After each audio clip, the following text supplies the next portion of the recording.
while the world is changing and people are looking for apartments differently, your presence online needs to be just as polished, just as consistent, and sending the right message to the renters that you're looking to target.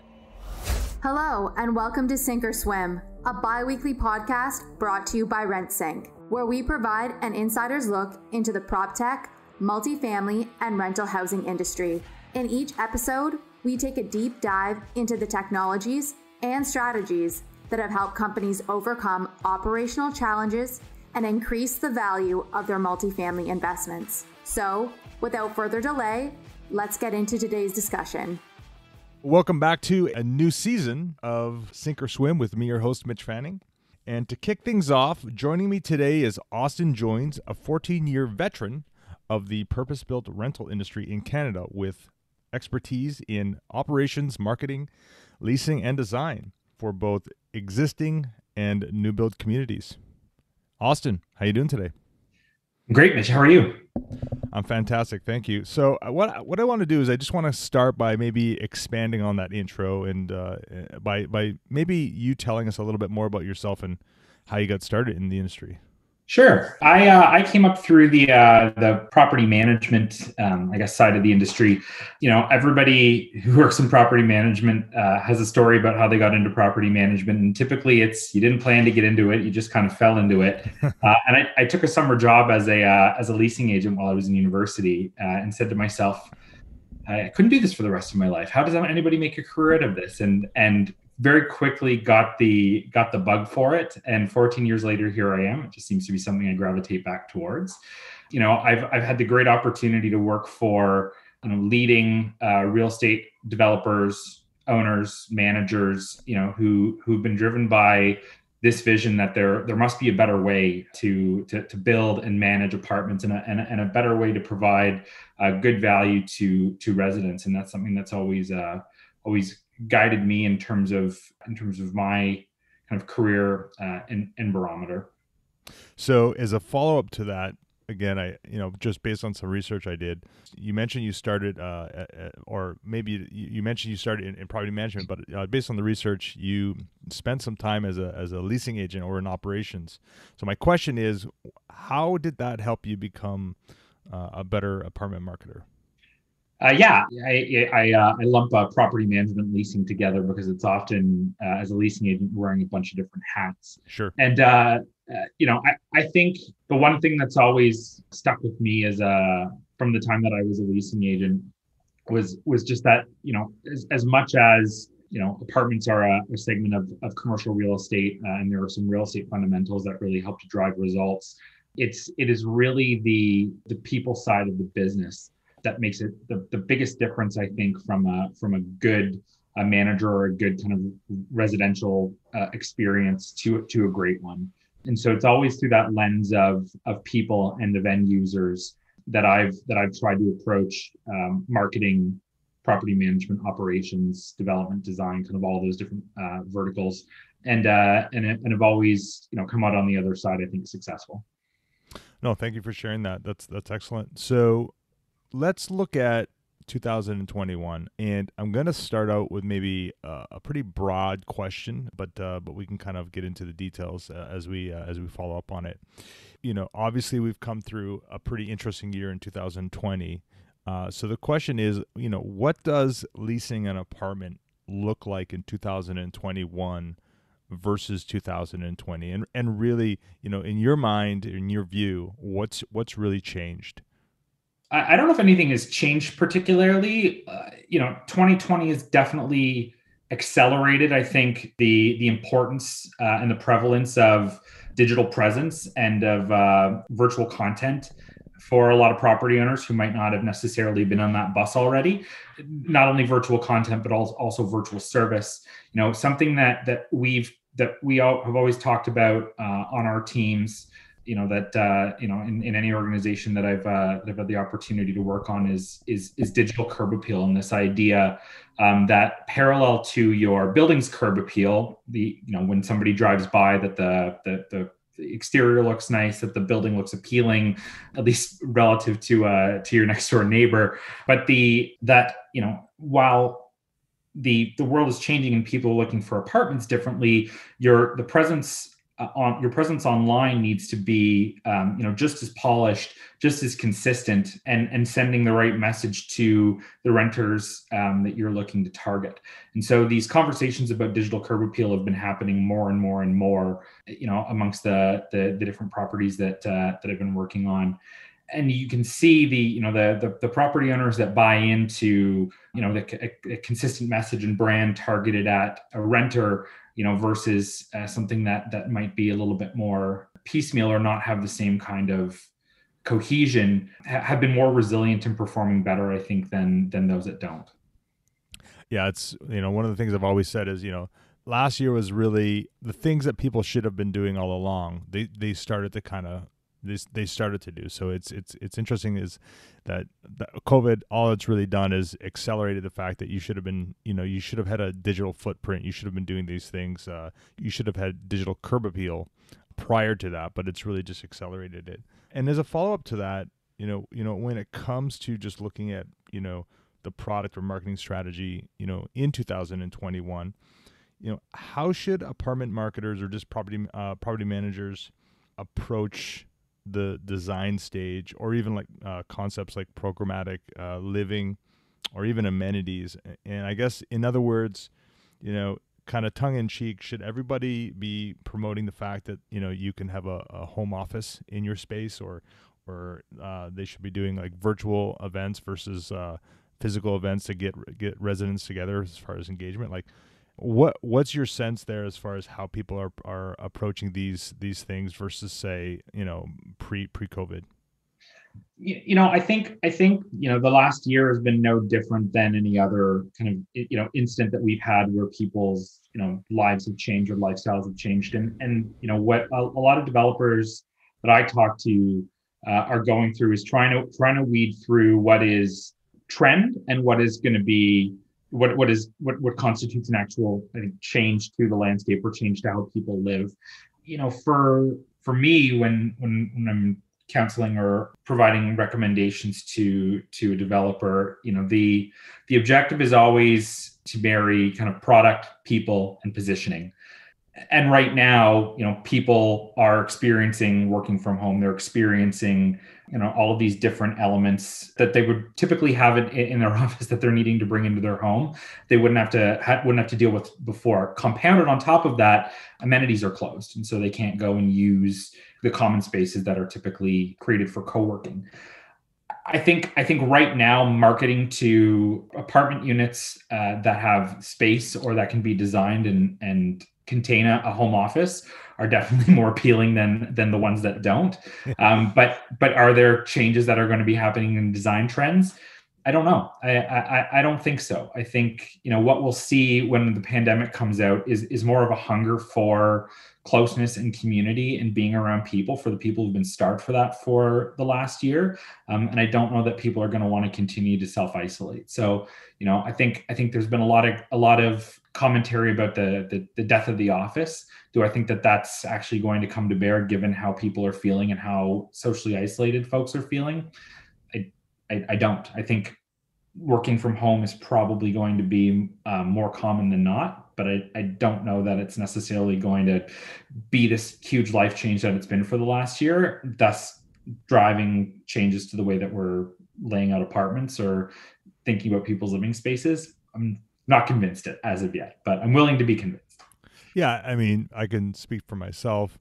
I think there's definitely going to be a hybrid moving forward, and we're kind of going off script, but there's definitely going to be a hybrid when it comes to remote work. But I can say for myself and for my team, the whole appetite for remote isn't as much as it was, say, pre. In other words, a lot of people wanted to have that. Now people are starting to over-index on wanting to be together.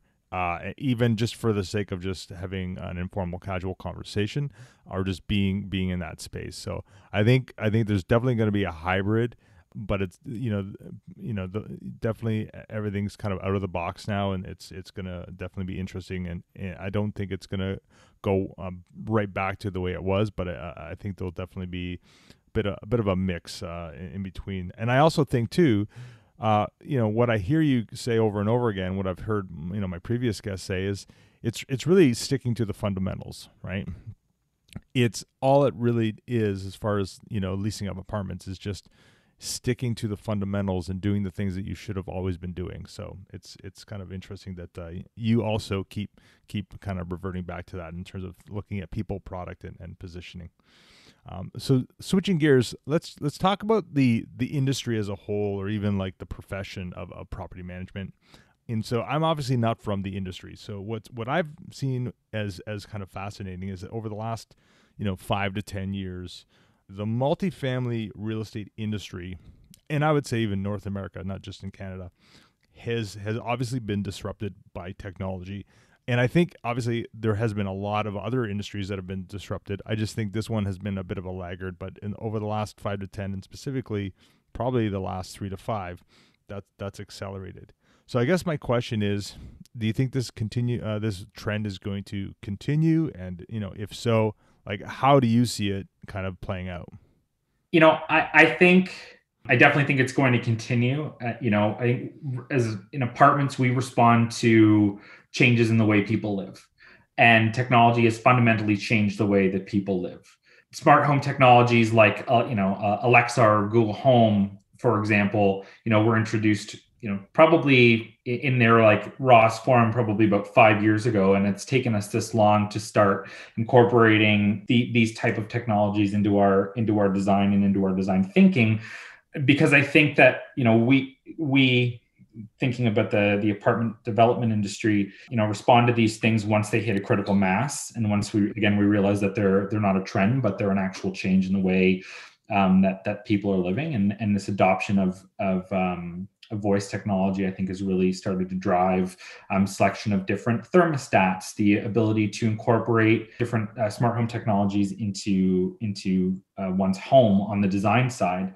In single family homes, you saw in custom homes, people were building in speaker systems and volume controls into the walls and stuff like that. And everybody in intercom systems, as far back as the 80s. And now, there's no need to incorporate any of that infrastructure into actual design. Everything is modular, everything is plug and play. And I think that's what we're going to start to see evolve in the way that technology disrupts the multifamily industry, specifically from a design perspective, is that, developers who can respond to and future-proof their apartments for those future innovations or thinking about the direction that these things are going to will be the ones who really see the return on their investment at the end of the day. From a customer experience perspective, again, I think the adoption of technologies in terms of the way that we provide service to residents is very much demand driven from residents, but is also, key and crucial on the ability for your site teams, or the people who are actually responsible for executing service at the property level, to be able to adopt. And as the apartment industry has changed to see larger site teams on site, and property management companies, apartment operators have been able to really bring to bear, the investment thesis that everyone's had all along, that, great service or differentiated service, programmatic living, all of these service elements that go beyond just the bricks and mortar value proposition of an apartment can really add value to a resident's life, and that they'd be willing to pay more for it. And so as site teams get bigger and capacity gets bigger, and the level of sophistication of the teams who are actually running these properties move beyond just your individual superintendent and go to a more professional property management model, professional apartment operations model, we're going to see technology systems, the tech stack at the property level increase and accelerate for sure. So, not to put you on the spot, but if I'm a developer, I'm looking at purpose built, I'm looking at getting kind of started on a new project.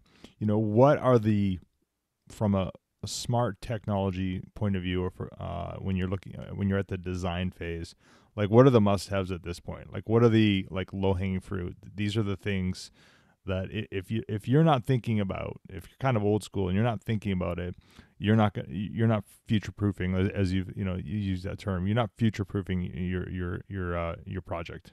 I think that there are two things. I'm going to preface that with saying that every renter is going to want something different, and in trying to be all things to all people and over engineering your product, you're limiting your ability to be successful. And I think, starting out with understanding who you anticipate your renter base to be, trying to look, 3 to 5 years out in terms of what it is that you think that they're going to want. And nobody's got a crystal ball, but there are ways that we can, predict and project these things, and programming your property or only incorporating those features that are really going to be value add to that specific segment of renters is key to anyone's success.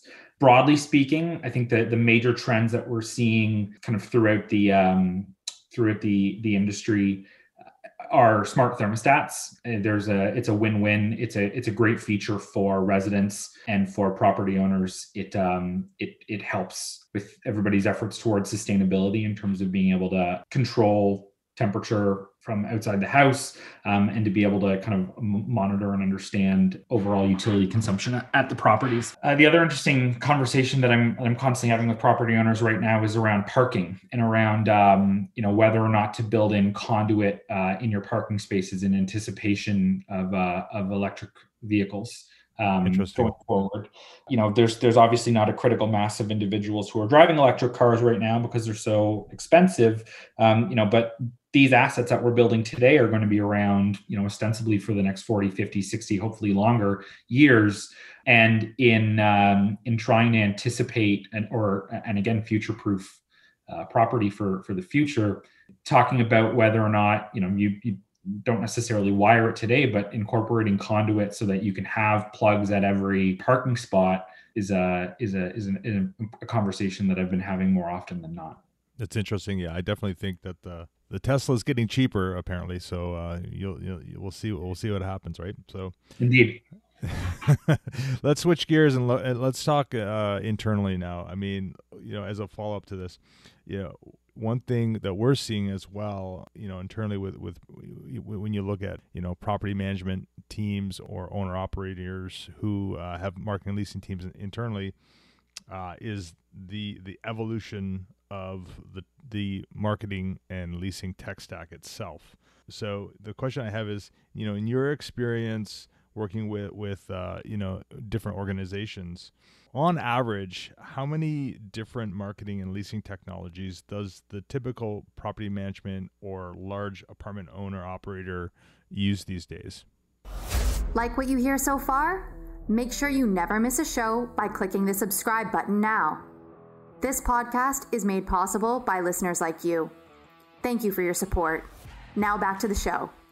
I'm going to say too many or not enough. And a bit of a cop out there. I think you've got one side of the coin where everything is still paper-based. You're filling in paper applications, signing a paper lease, submitting paper work orders, and maybe using a couple of different internet listing services to advertise your apartments. I think that's pretty common these days. And then you've got the other side of the equation where there are just so many different programs. Your accounting program, your leasing CRM, the mechanism through which you can manage all of your leads and listings, or even having to go to a bunch of different websites and manage your leads and listings. Your Google Analytics, your work order system, your apartment app, they all exist in different infrastructures or in different ecosystems. And I think, where that poses the challenge, especially as an operator for site staff, is all of a sudden they're needing to operate in these, different systems that just don't talk to each other, and frankly become less efficient than doing it the old paper way. And so you see a bunch of companies adopting these, these new technologies and abandoning them quickly because they're not being operationalized effectively, or they're not able to talk to each other. And I think where we've seen companies coming to market with open APIs and the approach that the more these different systems or technologies can interact with each other, the higher or better the adoption rate is going to be. I think that's been a real game changer in terms of adoption of technologies. And I think no company is going to be able to be all things to all people. I think having a diverse tech stack is important, but ensuring that they all of these different systems that you've got speak to one another, and that the data that they're producing, you have the ability to roll up into one specific format or one specific area where you can connect and parse all those different touch points or service points that you're recording from your residents together, will become very important over the next couple of years, as we start to see people really be able to leverage the value of these technologies that they're incorporating in their operations. Yeah, and it's like, again, it's no different from outside the industry. When the tech stack starts to grow, they start with these point solutions that solve a particular problem, but as they grow and grow and grow, a lot of these things have to talk to each other, and they can't. So integrations is definitely something that I'm sure will get better as we move forward. So one thing I want to, so when we're talking about the profession itself, the apartment professional or the property management professional, the profession itself, on a podcast, and this was interesting. And this, when I listened to this is one of the things, this is really the catalyst of why I wanted to kind of talk to you on this on the show. You mentioned that property managers or marketers who focus on key metrics that owners care about, being NOI, accounts receivable, vacancy rates, are going to be an emerging class. So my question to you is, what's driving this change in terms of the evolution of this profession, and why do you think it took so long? Sure. I'll clarify a little bit. I think that there are, a critical mass of people out there, good property managers and property marketers who are really focusing on those metrics. And that's really, what's helping them to be successful. I think where property managers or marketers are able to pull in new innovative concepts, things like incorporating technology, increasing your tech stack, diversifying the way that we're marketing apartments, and frame those innovations and those changes in the context of NOI, AR, vacancy. Those key performance indicators that are traditionally attributed to successful apartment communities. The more that they can build these business cases and really demonstrate how these new innovations can have an impact on those areas, are going to set those individuals apart from the people who are still kind of stuck in what I would call property management 1.0. One of the things I talked about was the differentiation between kind of the property manager, again, who is clearly just focused on these metrics, and the operator who is looking at not just the metrics, but taking a more full look at the business, and how not just the property management element or the real estate element of the business is driving success or value, but how all those other components, the programmatic living, the loyalty program, the marketing program, above and beyond what one would have for a simple commodity apartment building, how those are adding value to NOI, accounts receivable, and vacancy. And I think the more that we can relate kind of those human elements back to those key metrics, we will see the competitive edge of those property owners or property managers who are doing that really, really well increase relative to the folks who are lagging behind. And I think that's really what has been the catalyst behind what's driving the change and what's driving this kind of evolution in property management and apartment operations over the last several years, is that people have started to see the value in that and are devoting more resources and more time to, not just managing their buildings in the way that they've always been managed, but really seeing apartments as an industry as more of a sophisticated operation than, your more simplified kind of property management model. Excellent. Thank you for that. Now, obviously, with these new changes comes new problems to solve. And, in your opinion right now, like what's the number one problem that hasn't been solved yet when it comes to, marketing in multifamily? It's a really good question. Number one problem that hasn't been solved in marketing. Or what's one that you're struggling with right now in your day to day that you. I think aligning, as your teams are getting bigger, as there are more and more people working at your properties, ensuring that everybody is aligned to, a consistent, I call it purpose and promise. That your purpose in terms of why you as a team, or you as a property management unit exist, and kind of what that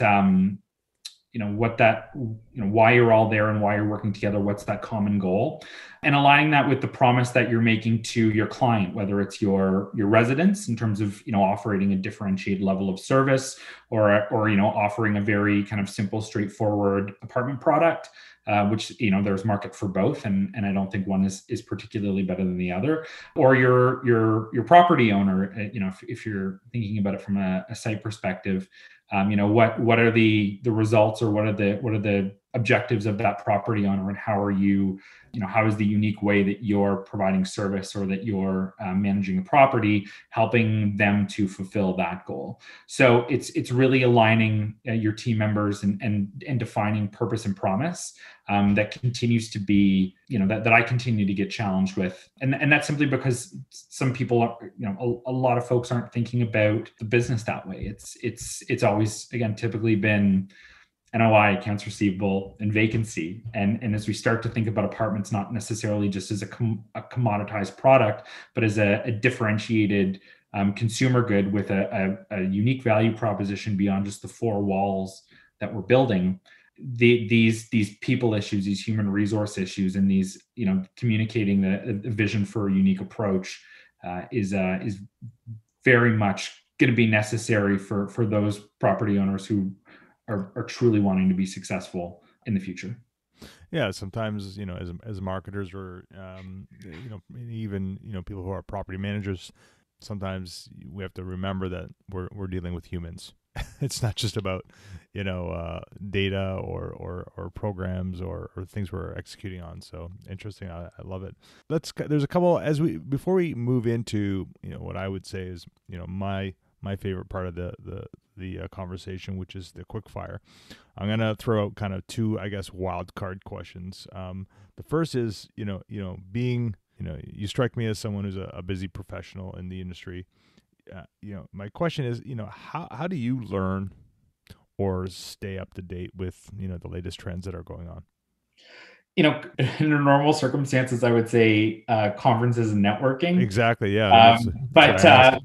But in today's kind of situation, it's not as easy. I think that there have been some really fantastic virtual conferences or virtual events that have been put on by a number of different organizations that have really helped bring really good content, really innovative content to the industry, and have helped to continue, the conversations that we're having about the evolution of the industry and innovation in a time where we're all, very much isolated.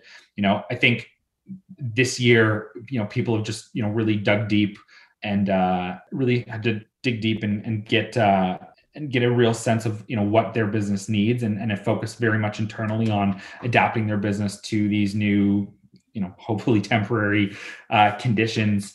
But I think in terms of trying to drive innovation and staying up to date with latest trends, I rely on the teams I work with to bring forward great ideas, and I try to work with those folks who've got the seed for something that could be really fantastic, or something that a resident could see value in, help them build a business case for that, and really try to frame that in the context of who the target renter is, and what they how they live and what they see value in, and help them bring that to bear. And rather than trying to stay up to date with the latest trends, we're becoming trendsetters and trying new things, and not being afraid to, potentially have to adjust midstream, and being adaptable to how renters are taking up or adopting, these different kind of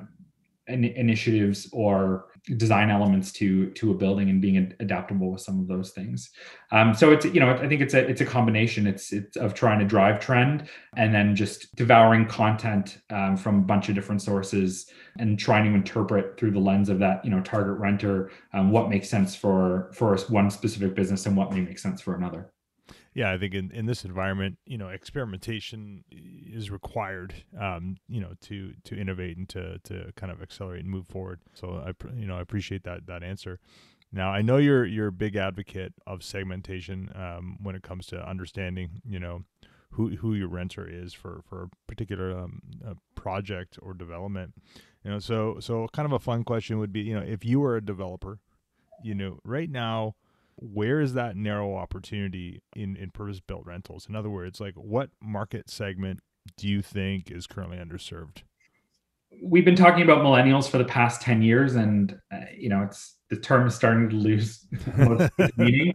But I think we need to be ready for Gen Z, the next generation of renters who are coming up, who have grown up in a world where they've always had social media, where they've always had the internet, where they've always had these conveniences, and really understand how they live and how they want to be served. And the property owners, property managers, property developers who are able to really zero in on those those key and align their product positioning and how they provide service to that renter. I think we're going to start to see some huge uptake, especially once quarantine is out and people are really getting sick of living with their parents. Yeah, no kidding, eh? I think that's great. Yeah, I definitely agree with you on that one. Okay, so before we close off, we're going to get into the quick fire round. So I'll say a statement, and you'll have about 60 seconds or less to respond. So Austin, are you ready? I'm ready. Let's do this. Let's do this. So, number one, who should I have on this podcast? You've had some great guests so far. I think I can't think of any specific person, but there are two suggestions I have. One, the purpose-built rental industry in the United Kingdom right now, also they call it build to rent, is really taking off, and they're doing some really interesting stuff over there that I think everyone in North America can learn from, and it's not just the UK, it's Europe in general that's seeing this kind of emergence of build to rent, purpose-built rental, multifamily apartment living. So it would be really cool to see and understand more about some of the trends that they're seeing over there, and anything that we could learn there. The other development that I had the opportunity to tour prior to the lockdown happening kind of last February was Hudson Yards in Manhattan. And the way that they've married the office, retail, residential, and not just residential, but the residential for sale and the residential for rent from a marketing perspective has been really compelling. I don't know who's behind all that, but it is a really stand up development, and I'd be very interested to hear more about what how they brought that to life. I appreciate that. It's funny. We also see the interesting things that are going on in the UK and Europe in general as far as purpose built. We've been having discussions, so that's interesting. So I appreciate that feedback. So number two, what do you believe that others might disbelieve? Besides Santa Claus, Santa Claus is real, kids. For anybody who's listening, under 10, I think there is. The commercial real estate industry is very much based in finance. Like any business is based in its financials, but the people element of the apartment industry, brings to bear a human component to the decision-making process. And while most things can be measured, there are just some things that metrics can't explain. The way that people react to things is a perfect example. So I think, to be truly successful in the apartment industry, senior leaders have got to have their finger on the pulse of those qualitative elements and need those to inform business cases just as much as the quantitative. Good data and good anecdote together, I think, make a really compelling business case, and ignoring or simply basing decisions on metrics can only get you so far. I couldn't agree more. Number three, what have you changed your mind about lately? You know what? The Alberta market. I saw the Alberta market as being one that was not destined for any kind of a resurgence or an uptick in the next little while. But I'm starting to see signs of optimism, in spite of the fact that, especially in cities like Calgary and Edmonton, there's so much building of purpose-built rental. The quality of product that's coming to market in those markets, and I think the renewed optimism that we're starting to see in those areas from an economic perspective is really going to start to put some focus back on Alberta over the next couple of years. And I think, I counted it out as a spot where there wasn't a lot of opportunity, but I think that there's still going to be a tremendous amount of opportunity out there in the next couple of years. Yeah, it's exciting to see for sure. All right, so number 4, what is the most misunderstood thing about you? That I'm just a marketer. I think when you're in a specific marketing position, it's very easy to be kind of pigeonholed into one area of the business. But I think my background in operations and property management has kind of put me in a unique, kind of multifaceted, given me a unique multifaceted view of the industry. And so when I go into a meeting and I'm having a marketing discussion, I'm all of a sudden able to speak intelligently about the way a property operates, or the way, or dig into property owners' desired outcomes or investment objectives. That kind of get a bit of a double take, like, oh, you kind of know what you're talking about. So I would say, not just for me, but for marketers in general, I think there's a lot of really great marketing talent in our industry who've come up through property management, asset management, who've come in from different areas and really bring not just a marketing focus, but a whole holistic business focus. And underestimating your marketer, I think, is at a property owner's peril. Yeah, the one thing I always say to my team is, or anyone who asks me how to be a better marketer, is to improve your business acumen or operational knowledge, whatever industry you're in. So couldn't agree more. All right, so the last question is, where can people find you, find more about you, Austin, on the interweb? LinkedIn.